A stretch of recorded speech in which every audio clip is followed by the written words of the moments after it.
When Hindsight collects your belongings, they will also be collecting, for example, every way the light has fallen on your armchair throughout the day.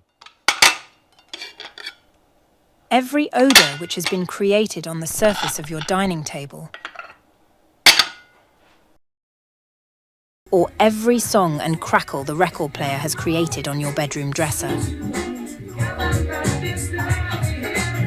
Hindsight has been testing this collection strategy on 3 residences across the UK.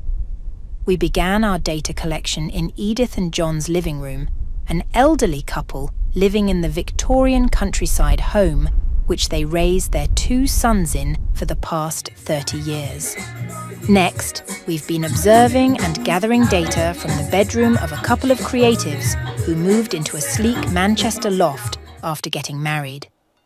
And lastly, in a council flat in Manchester, we've witnessed a trio of 20-something flatmates who have just moved into their first place together.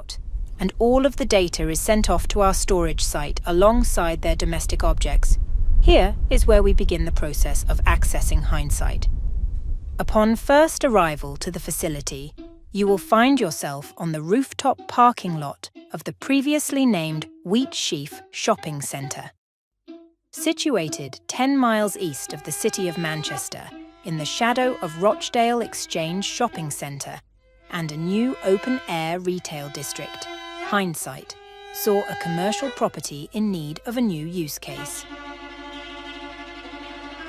Following your arrival, you will drop off your physical belongings to be taken through a series of 5 sensorial extraction rooms, where all of the sensorial data that has been collected over the years will be obtained via Hindsight's extraction devices, and will then be sent downstairs to the corresponding unit.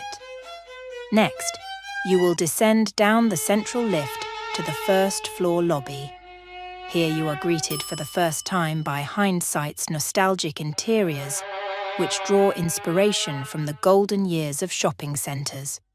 Hindsight's decision to use an abandoned public shopping centre opposed to an existing self-storage facility rose out of this idea of bringing life back to a building by filling it with the types of objects whose sale and consumption perpetuated its former identity. As you arrive in the lobby, you will check in and fill out an intake form. We can see here Edith's from the clip earlier, which outlines the details of her residence, her object inventory, and reason for moving.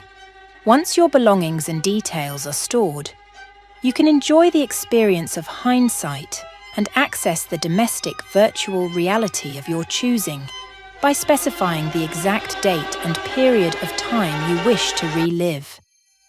You will pass by halls lined with window displays, which hold selected personal belongings of other residents, allowing the owner to portray a snippet of their domestic lives for the facility corridors, nodding at the building's previous shopping centre use case, while also giving the public a chance to live vicariously through an escapist window shopping meander through Hindsight.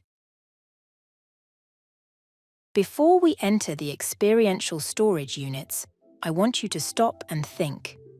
If you could go back to any moment you've previously experienced in the domestic, what would be needed to get you there? What degree of spatial and atmospheric accuracy would be required for you to embody this virtual moment you're imagining? Hindsight is currently experimenting with 3 tiers of storage units, creating a gradient of virtual immersion to try and help answer this question. We have tierful immersion, where every wall and floor covering would be replicated, along with the natural lighting conditions, smells, and sounds, all built on a 3D grid system of diffusers to get the spatial sensory conditions replicated with the smallest margin of error possible. Tier B immersion utilizes key objects in correspondence with atmospheric sound and scent production to virtually immerse users to a desired moment. And lastly, Tier C immersion uses no physical belongings, but rather just the sound and scent data to induce virtual experiences.